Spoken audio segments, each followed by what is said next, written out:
By the end of this tutorial, you'll know how to use the tools that Python provides to profile your code. You'll know how to interpret snakeviz icicles and starbursts, and know without doubt the correct approaches to take for maximum benefit. Let's get straight to it. We're in a Windows terminal right now, but the topics we'll discuss apply equally to Linux and Macintosh systems. We'll activate into our virtual environment, then open Jupyter Lab. If you don't have this yet, then just pip install Jupyter. Alternatively, you can install an Anaconda environment, which will pre-install all the packages you need for this tutorial. What is profiling? Well, it's a set of statistics that describe for how long the different parts of your program are running and how often. These can then be formatted into reports. This is done with various Python modules, for instance the profile or the cProfile module. What's more, built-in modules such as pstats allow you to do the formatting. If you haven't used Jupyter Lab before, feel free to use Jupyter Notebook. First, we'll write a mock Python program. We import time, and then we define 4 functions. The first 2, short and long, take a pause for 10 and 100 milliseconds respectively.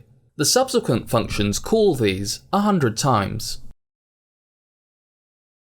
We then go ahead and import cProfile. They are essentially both the same, but profile is pure Python, whereas cProfile is written in C. It's a C extension. What this does is minimize the overhead, and when we're profiling our programs, we want as little overhead as possible, which makes cProfile the recommended profiler to use. Profile is there essentially to make it easier if you want to extend the module in some way.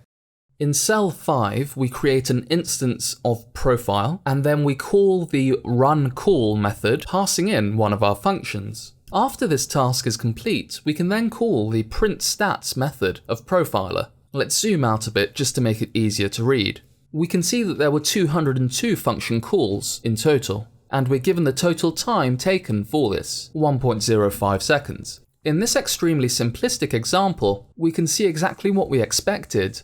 Now it says that it's ordered by standard name, but from writing our program, we know that the flow is for call short to call short, and then for short to call the sleep method of the time built-in module. Let's repeat this profiler creation, and this time call long. Because we're sleeping for 100 as opposed to 10 milliseconds, we would expect the time taken to take 10 times as long, so roughly 10 seconds.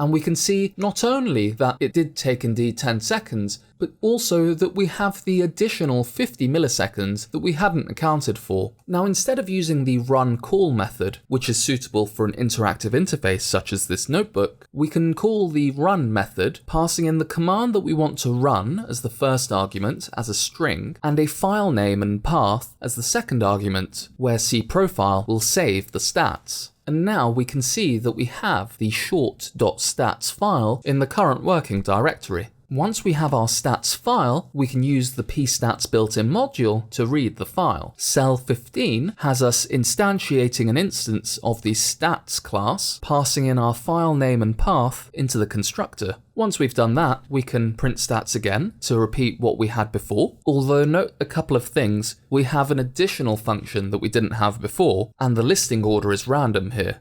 If we use the tab complete on our instance stats, we can see the various methods available to us. We can print the callers, and then we can see who called whom, or we can print the callees and see who was called by whom. Now there's profiling, and then there's benchmarking, but for both it's absolutely vital in order to understand your results to know the various timers and the various clocks that Python uses. We need to know the concept of CPU time versus wall clock time.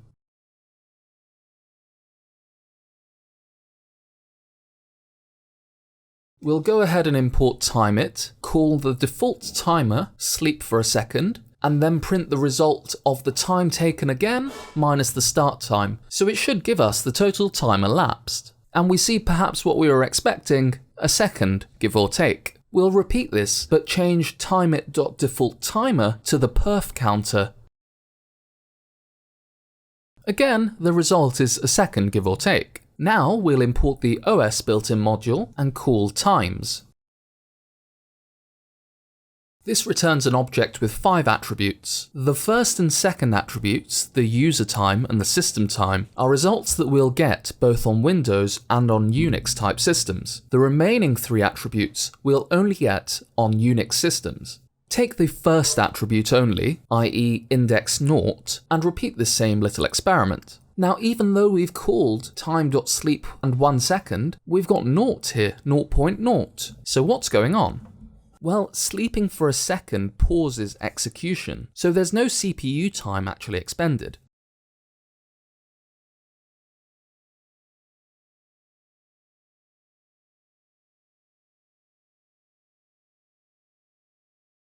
The way to demonstrate this is to make Python do some work. We'll create an empty list, assign it to L, and then enter a for loop, adding 1 to 1 a million times. Now when we take a look at the time elapsed, we see that it's 0.04 and a bit seconds. When we do even more work by adding 1 to 1 10 million times, the time elapsed is 0.375 seconds, a bit more.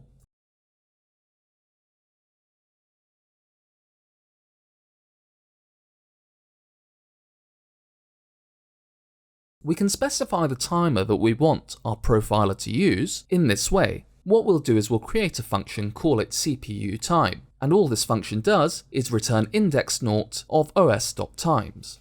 So just to repeat what we did before, we'll create a profiler in the way that we know how, and instruct it to call short.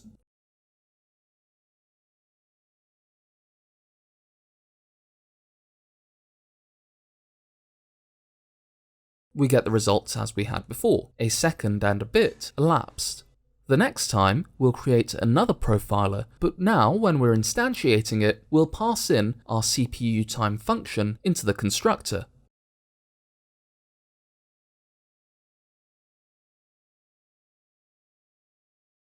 Now when we call short and then print the stats, we see that 204 function calls took 0 seconds. We recreate our example of Python doing some work and put this in a function definition doing work.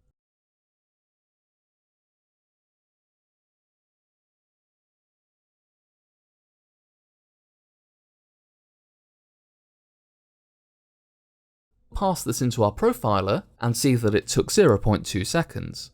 We can use SnakeViz to give us a visual representation of this. In order to demonstrate some work being done, we'll use the example provided in their documentation. This involves importing glob, which is a module for returning the path names according to the pattern that we pass in, and hashlib, which uses various algorithms to provide secure hashes and message digests. We'll return all the files with the suffix .text. Assign this to the variable files, and then we'll go through each file in files, open it, read it telling Python that the encoding of that text file is UTF-8, produce an MD5 hash of the file, and then get a hex digest.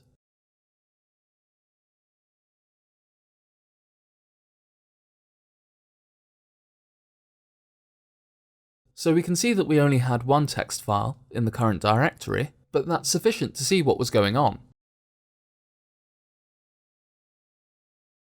Here we have the first of the 2 visualization styles that SnakeViz provides, the icicle. The fraction of time spent in a function is represented by the width of these bars. The function at the very top is the root function, and all the functions below it are the ones called by the function above it. So a rectangle stretching across most of the visualization is representing a function that's taking up most of the time of its calling function, whereas a very, very thin bar is representing a function that's not taking much time at all. The second visualization style is the starburst. Here, all of the functions are represented as arcs. The root function is at the very center, and the functions that it calls are immediately surrounding it.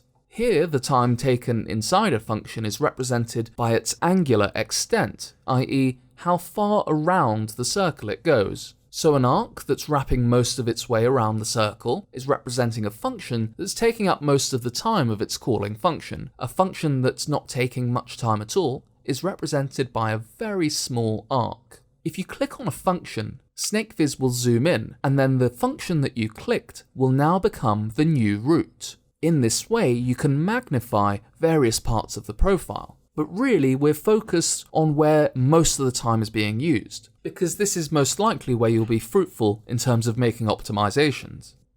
Now we'll take a little look at memory. You will recall the getSizeOf function from the earlier video on slots, and with it we can see how large objects are, i.e. how much memory they take up in bytes.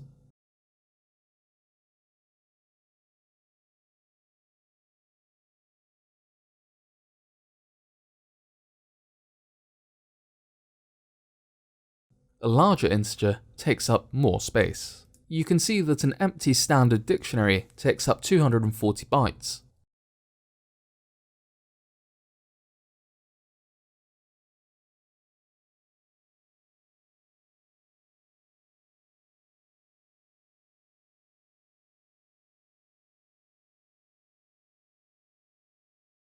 Pympler is a great tool to measure, monitor, and analyze the memory behavior of these Python objects. The first way we'll use it is to import tracker. This gives us access to the summary tracker, which lets us track the changes over 2 points in the lifetime of our program, and object tracker, which lets us track the changes in existing objects.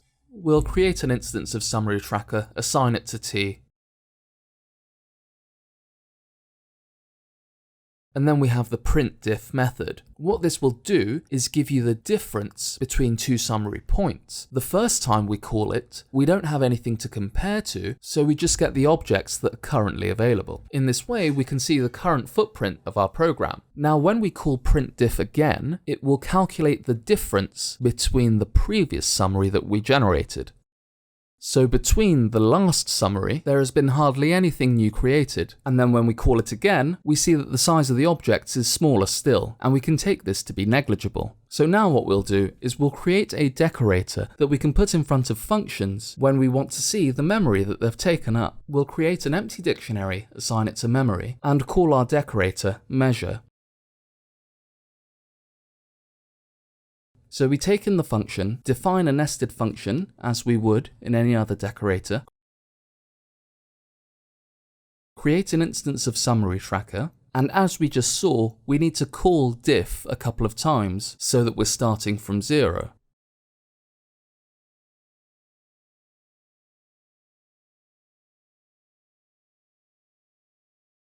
We then try to call our function, assign this to result, and return result. As you'll know from the exception handling tutorial, we can include a finally step, and this will run whatever happens in the try block. We take the difference after having called our function, and then put this as a value in our memory dictionary, with the key being the function name. Let's put our newly defined decorator to work. The work that we'll be doing is creating a list of range 1.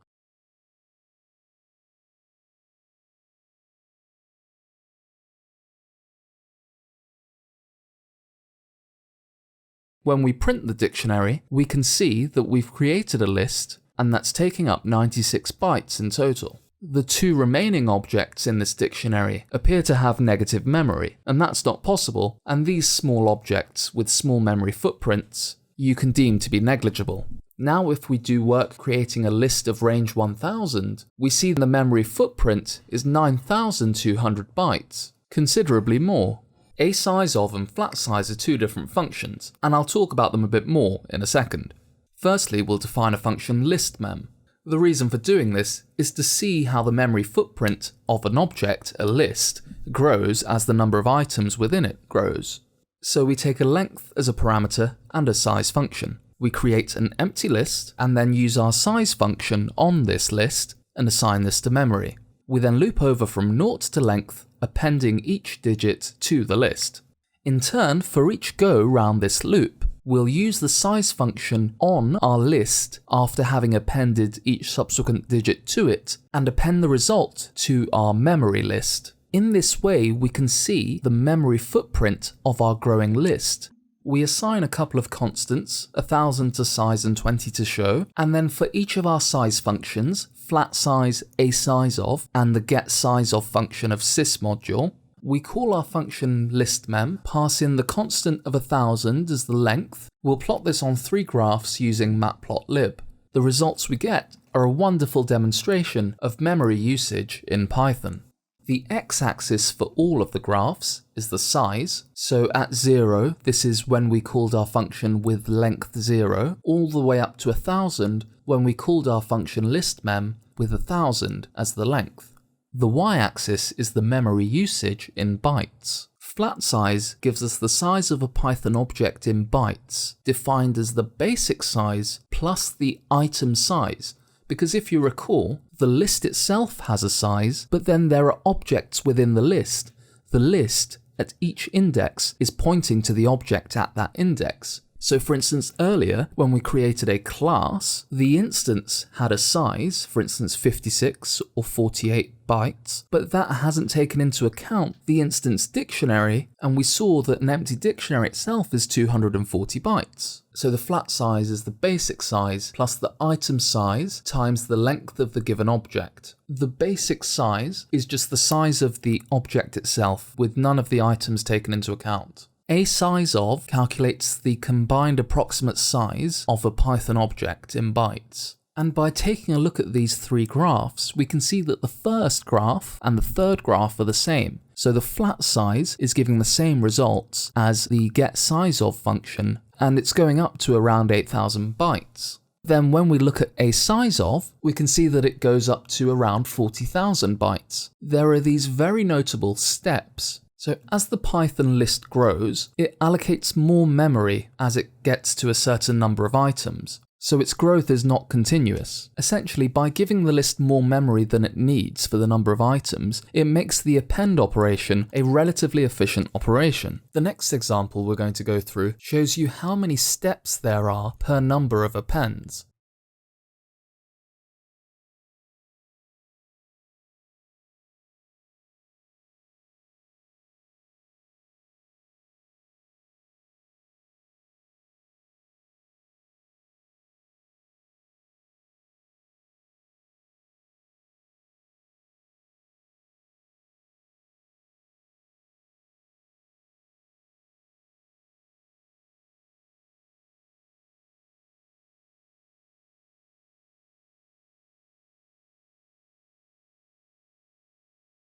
So for instance, what we see is that when we append 10 times, Python makes 3 allocations of memory, 3 steps, 100 appends, 10 allocations, 1000, 27, and so on. And you can just see how this is more efficient. When we've got 10 million appends, we've only got 104 memory allocation steps. If there was an allocation for each append, then we would go from 104 allocation steps to 10 million, which would be far slower. Now we'll take a look both at how the big O annotation of your algorithms matters and how we can use timeit to compare the differences. We'll create a list containing from 0 to 999,999, and then we'll create 2 further lists, but create them in different ways. For the first one, we'll use a list comprehension, and for the second one, we'll create it using a for loop. For both of them, we'll take each item and raise it to the power of 2. We can use the equals operator to see that both lists are equal. However, they are 2 separate objects, so when we see if res1 is res2, we get false. Indeed, we can look at the ID of the objects to see that they're different. They're different objects in different parts of the memory. In these IPython notebooks, a single percentage sign is typically used for line magic. So if we type $timeit and put that at the start of a line of code, Python will run this line of code 7 times and then tell us on average how long it took. If we have a cell full of code, multiple lines, we use the double percentage sign, which is cell magic. We put it at the top of our cell and we see that it's taken a bit longer. So the for loop has taken a bit longer than the list comprehension. This in itself, these are small gains. What's really handy though is we can put a question mark at the end of %sign timeit and then we get the docstring. We can see that we have lots of options available to us. Using our earlier line magic code, we can assign this to a variable.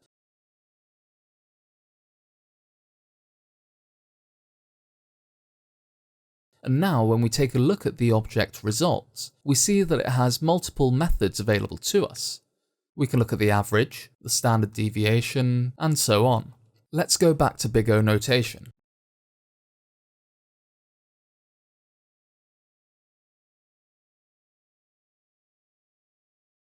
We're going to create a list and a set. We'll have them contain the same number of items, again using range n. Then we'll start our perf counter and we'll do a simple lookup. Then we'll take the time again, work out the difference to give us the elapsed time, how long it took to do this lookup.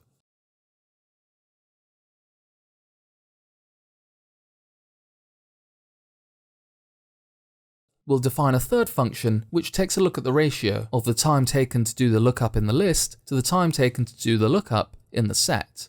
List lookups have O(n) code complexity, set lookups have O(1) code complexity. But what's absolutely stunning to demonstrate is that as n goes up, the time taken to do the list lookup goes up far more than the time taken to do the set lookup. And that's exactly what O(1) versus O(n) code complexity tells us. So looking up 10 million in the list takes 77,500 times longer than doing the lookup in the set. So you can see just how much algorithmic changes and changes to the code complexity, just how much they can affect the performance of your programs. I hope you enjoyed this short introduction to profiling your Python programs. In the next day or two, I'll be releasing the next in the Intermediate Flask series, a primer to understanding code complexity and big O notation, and some more common problems for the novice learner. Take care now.